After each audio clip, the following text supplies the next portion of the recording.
વડોદરા શહેરમાં આરોપી નિતેશ સિંહ કુસવાને ભરણ-પોષણ ગુનામાં સેન્ટ્રલ જેલ ખાતે મોકલવામાં આવ્યો હતો. ત્યાં પરિવારજનો આક્ષેપ છે કે તેને સેન્ટ્રલ જેલમાં જેલર મારવા આવ્યો છે. તેના અનુસંધાનમાં આજે પરિવારજનો અને એડવોકેટ નિમિષાબેન સાથે પોલીસ કમિશનર કચેરી ખાતે રજૂઆત કરવા માટે પહોંચ્યા હતા અને પરિવારજનોના આક્ષેપો છે કે જે રીતે જેલર મારવામાં આવ્યું છે તેના કડકમાં કડક કાર્યવાહી કરવામાં આવે અને સાથે પરિવારજનોની માંગણી છે કે તેમની સારવાર કરવામાં આવે તેવી માંગ સાથે આજે પોલીસ ભવન ખાતે પોલીસ કમિશનરને રજૂઆત કરવા માટે પહોંચ્યા હતા.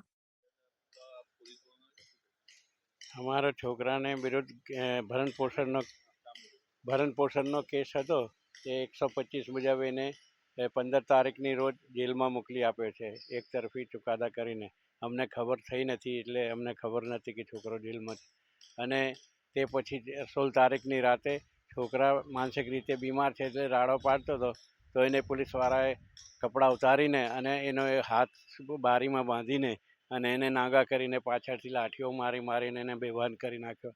એ સમજ્યા કે મરી ગયા. પછી એને ઉઠાવીને એસએચજીમાં લાવ્યા.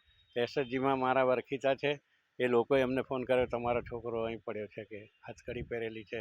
એટલે અમે તરત એને મળવા ગયા. તો એ પોલીસવાળા અમને મળવા નહોતા દેતા, પણ એક ભાઈ સારા હતા અને કંઈ એના પપ્પા છે તો મળવા દો. એટલે અમે મળ્યા, તો એને પૂછ્યું, તો એને બધી હકીકત મને કહી. એ જેલમાં રાડો પાડતો હતો, બસ એટલી એનો ગુનો એ છે. એને માનસિક રીતે તણાવ આવે એટલે રાડો પાડે. હવે એને દવા આપવાની જગ્યાએ મારે તો પછી એ શું કરે? રડે ને. રવિન્દરસિંહ કુશવા. આ કેસમાં એવું છે કે નિતેશ કુશવા નામનો એક આરોપી છે. એને ભરણ પોષણમાં એક સજા પડી, પરંતુ એ માનસિક રીતે બીમાર છે. પરંતુ તેને કોઈ વકીલ રાખ્યો નહીં, એક તરફી આખો કેસ ચાલી ગયો. તેના વિરુદ્ધમાં ઓર્ડર થઈ ગયો, 15,000 મંથલી મેન્ટેનન્સનો ઓર્ડર થયો. માનસિક રીતે અસ્થિર હતો, તો એ તો વકીલ, એને કંઈ ખબર જ નથી કે વકીલ રાખવો પડે. તો ઇન બિટવીન રિકવરી દાખલ થઈ એના પત્ની દ્વારા. તો એને પોલીસવાળા પકડીને લાયા કોર્ટમાં, અને કોર્ટમાં પકડીને લાવ્યા બાદ એને જેલ ભેગો કરવામાં આવ્યો. એને સજા કરવામાં આવી 39 માસની ભરણ પોષણ ન ભરવાના કારણે. 15 તારીખે એને સજા કરવામાં આવી. 16 તારીખે એને જેલમાં લઈ ગયા, તો એને ત્યાં એટલી ખરાબ ટ્રીટમેન્ટ આપવામાં આવી. ત્યાંના અધિકારીઓ હશે, જેલર હશે, જે પણ હશે, પરંતુ એને એટલો ઢોર મારવામાં આવ્યો અને એને સયાજી હોસ્પિટલમાં દાખલ કરવામાં આવ્યો. 4-5 દિવસ એની સારવાર કરવામાં આવી. અને ત્યાંના ડૉક્ટરોએ, ના પોલીસ અધિકારીઓએ એમના ફેમિલીવાળાનો સંપર્ક સાધ્યો, પરંતુ ત્યાં એક ઓળખીતા હતા. તેઓએ એમના ફેમિલીવાળાને સંપર્ક કરીને કીધું કે તમારું પુત્ર અહીંયા સારવાર લઈ રહ્યો છે, એને ખૂબ પાછળ મારવામાં આવ્યું છે, રેડ કલરના ચકામાં અને ચકામાં થઈ ગયેલા છે, તો તમે જલ્દી અહીંયા દોડી આવો. તો એમના ફાધર ત્યાં ગયા. ત્યાં એમને જોયું કે પુત્ર બીમાર છે, એમને પુત્રને ખૂબ મારવામાં આવ્યો છે, એ માનસિક રીતે અસ્થિર છે, તો એ કશું બોલી નથી શકતો. પરંતુ એ ત્યાં એમને મળ્યા તો એ રડવા લાગ્યો, કરગરવા લાગ્યો કે મને અહીંથી કાઢો, મને આ લોકોએ ખૂબ માર્યું છે.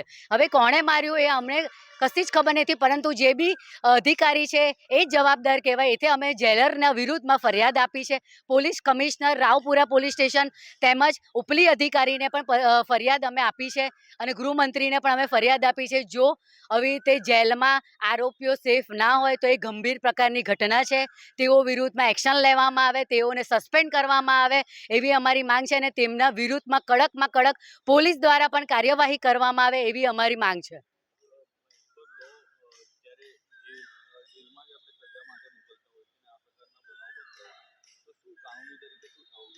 જો જેલમાં જ આરોપીઓ સેફ ના હોય તો આપણે કોની પાસે આવી રીતે આશા રાખી શકીએ કે આ લોકો સેફ છે? અને જેલમાં જ્યારે એમને સજા પડી હોય તો એમને મારવાનો કોઈ અધિકાર જ નથી. એટલે આ બહુ ગંભીર પ્રકારની ઘટના છે. અને જેલમાં જો આવું પ્રકારનું વર્તન થતું હોય તો ઘણા બધા એવા આરોપીઓ છે જે નિર્દોષ છે, એવો આરોપીઓ છે જ નહીં, તો એમની જોડે પણ આવું થતું હશે. પરંતુ આ ઘટના તો અમારી સામે આવી છે, અંદર તો કેટલું ખરાબ વર્તન થતું હશે. તો આ લોકો વિરુદ્ધમાં તાત્કાલિક એમને બોલાવીને એમના વિરુદ્ધમાં કાર્યવાહી થવી જ જોઈએ. નિમિષા ધોત્રે, એડવોકેટ.